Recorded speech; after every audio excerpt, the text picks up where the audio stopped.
I wish we had never come to Jerusalem. That is the truth. I wish we had never come. I knew it would be dangerous. I knew. But I thought, I believed that I could keep him safe. I could keep Jesus safe because I was Peter, the rock. I could keep him safe. You can ask anyone who knows me. Anyone who knows me. I have confronted 100 men and never backed down. I have stood in the bow of my boat on the Sea of Galilee in the fury of a storm, and I have not backed down. I was afraid of no one, no man, no priest, no temple guard, no Roman. I was Peter, the rock. I would keep him safe. Well, it started well. We arrived at the city like all the other pilgrims there to celebrate the Passover, and Jesus asked if we could find a colt for him to ride. Well, it's easy to do so. He comes riding into the city on that colt. It was amazing. People lined the street. Not just a few. No, there were hundreds of people gathered there, and they greeted him. They greeted him like he was a king. They took off their cloaks and they laid them down, and they tore off palm branches and placed them on the road. And they shouted, "Hosanna! Blessed is he who comes in the name of the Lord." And as I walked beside him, I thought to myself, I had been wrong. There's no danger here at all. Look how they greet him. Look how they welcome him. Look how they honored him. He would be safe. The crowd was with him, and I was watching over him.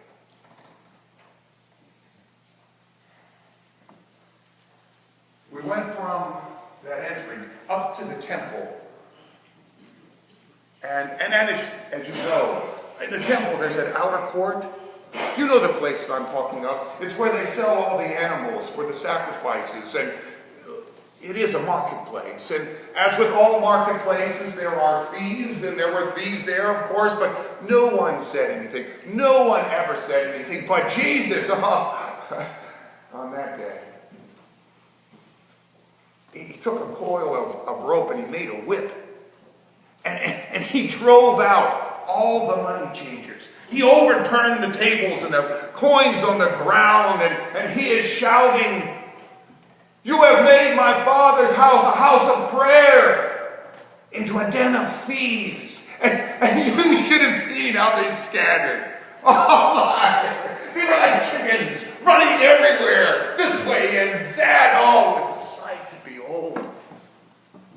And I don't know who laughed louder, whether it was Andrew or myself, and the crowd. Oh, they loved it. But I could see in the shadows, oh yes, there were the priests and the scribes, and they were gathered in little clusters and talking among themselves. And I knew they would be unhappy, but what could they do? The crowd was with him. And I, Peter, was watching over him. The rock. In the coming days, he would return to the temple, and each day he would gather people around him, and they would sit for hours listening to him teach and preach. And still in the corners, there were the authorities. I kept my eye on them. But again, the crowd was with him, and I was watching over him. He would be safe.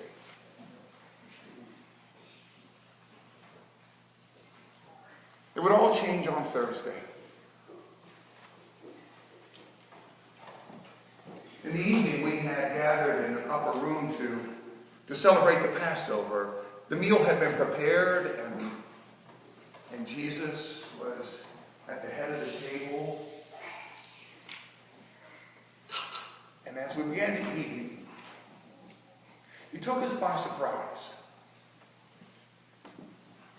He said to us that one of us would betray him. We were shocked, as you can imagine. And one by one, we declared our loyalty. How could it be any of us? The meal continued. And then he did something unexpected. He took some of the bread and placed it in his hands, and he tore it apart, and he said, "This is my body given for you," and we ate it. And then he took a cup of wine, and he said, "This cup is my blood shed for you and for many." And we drank from that chalice. There was such sadness in his words and in his actions, as though he were saying goodbye. Little did we know.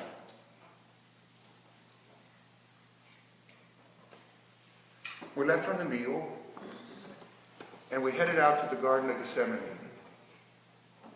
We were singing hymns along the way, and then Jesus said again,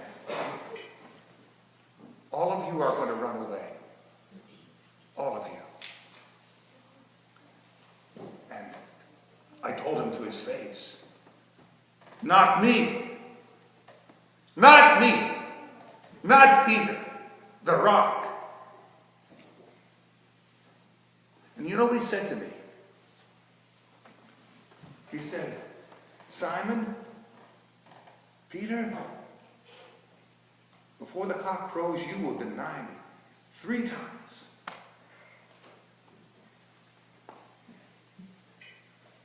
Anyone who knows me knows I have a short fuse. And up to that point, I'd never been angry at Jesus.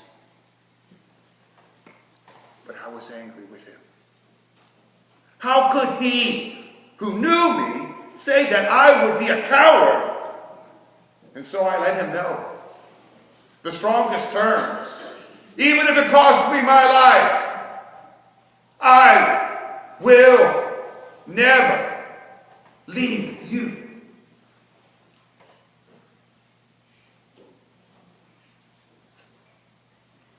We got to the garden, and Jesus took John and James and myself, and we went a little farther.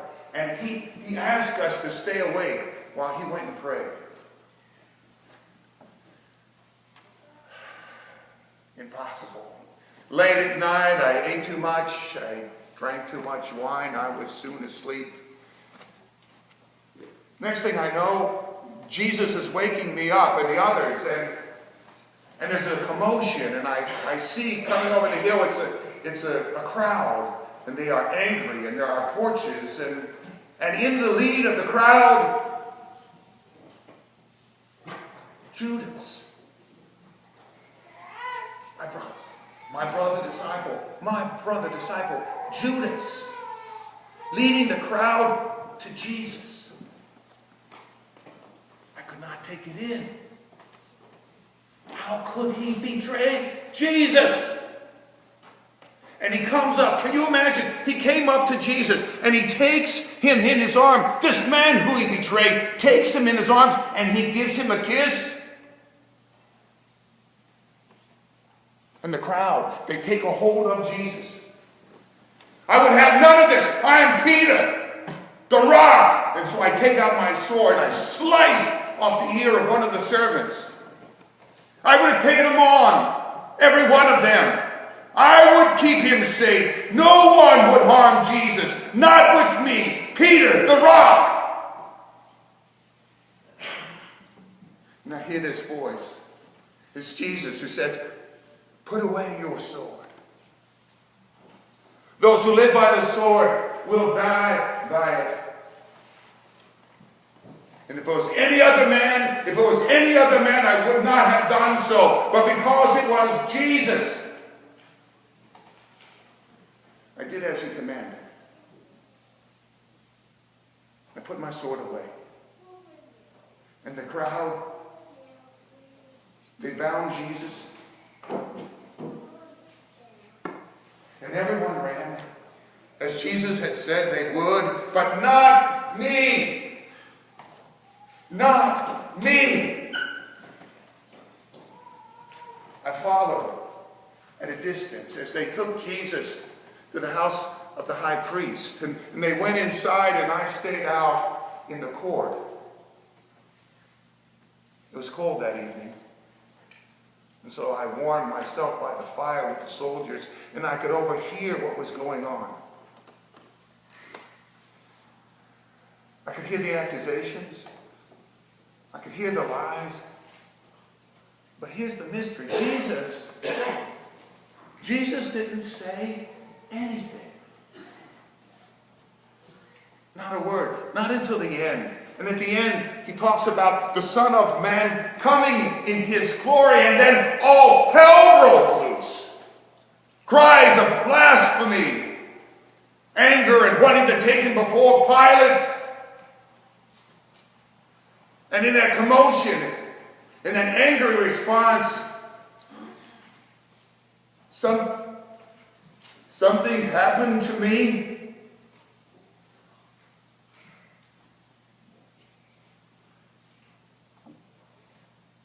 I became afraid.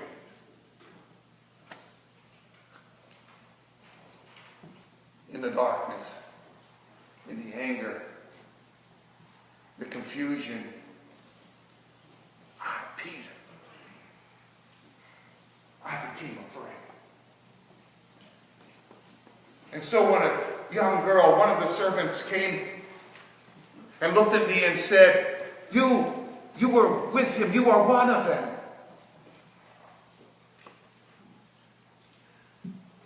I said, no. I did not know the man. And so I went over into the shadows, and so as not to be seen. And this young girl, she follows me and points to me again and says, no, you were one of them.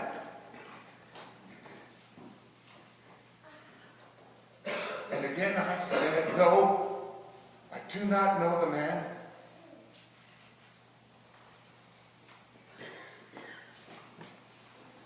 And then a third time, someone else, and they said, surely you're one of them. You're Galilean. Your accent gives you away. You are one of his followers.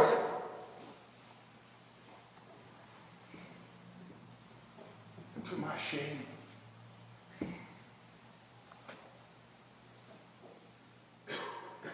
I grew angry, and I cursed, and I shouted, I do not know the man. The one who I followed. The one who I loved. The one who I said I would lay down my life. I declared before them all, I said, I do not know the man.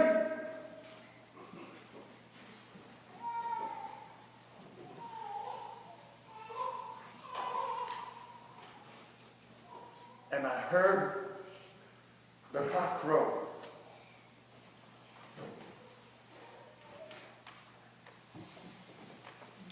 And through the crowd,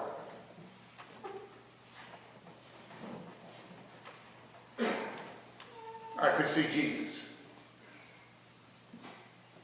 And he could see me. And there was such pity in his eyes.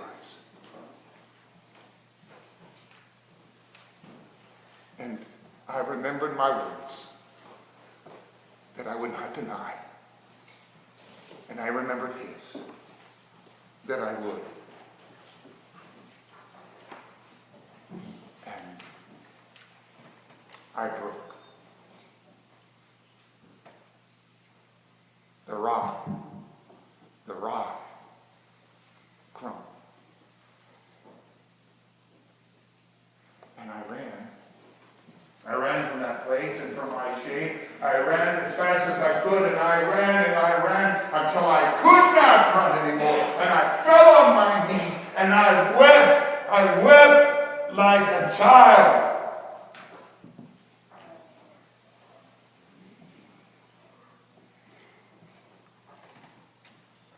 All the rest seems like a blur from that point on. I was in the crowd as they brought Jesus before Pilate. I can still see him standing there. He had been beaten.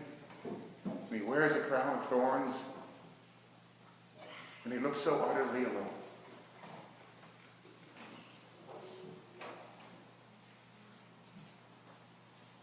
And Pilate, he turns to the crowd.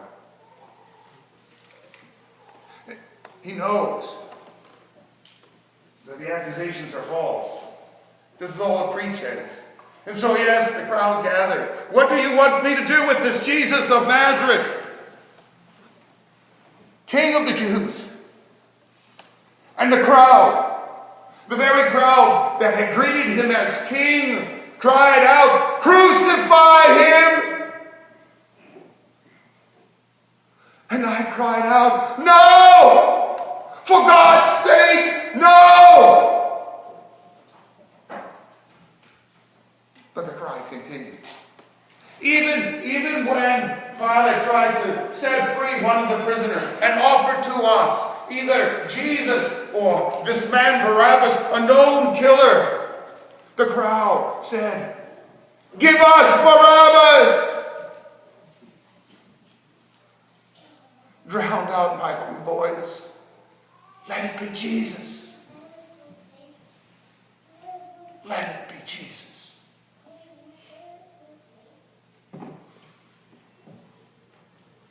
They took him away with two others that they crucified outside the city walls.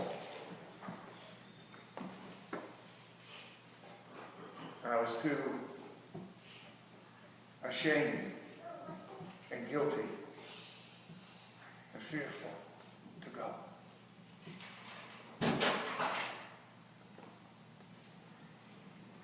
Women far braver than me.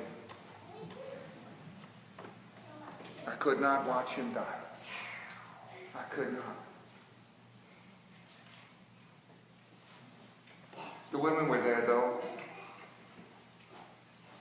They've come to me afterwards.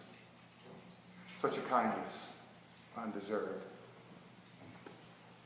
We plan to go tomorrow after the Sabbath to the grave to anoint the body. Now they came to see me, and they told me what happened. And here is the wonder, above all wonders. You would think that as Jesus hung on that cross, and as the skies darkened, he would have looked down on those who placed him there. Those who had tied him to that cross, those who had hammered in the nails, those who had lied about him and reviled him and spit on him and cursed him. Those who betrayed him and ran from him, denied him. You would think he would have rage. You would have thought he would have damned us all, and he would have been right to do so. But he did not. That's the wonder. He did not. From that cross, he spoke words of forgiveness. Father, forgive them. They do not know what they are doing. How can there be such compassion? How can there be such forgiveness? How can there be such love?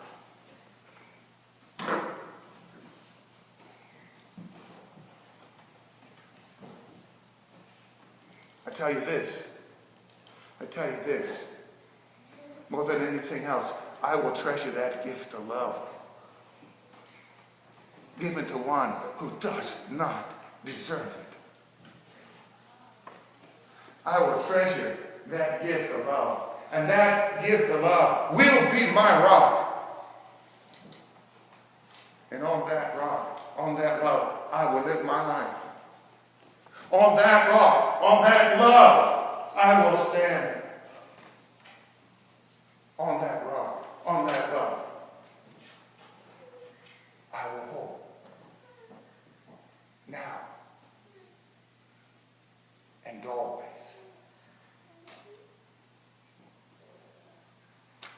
Amen.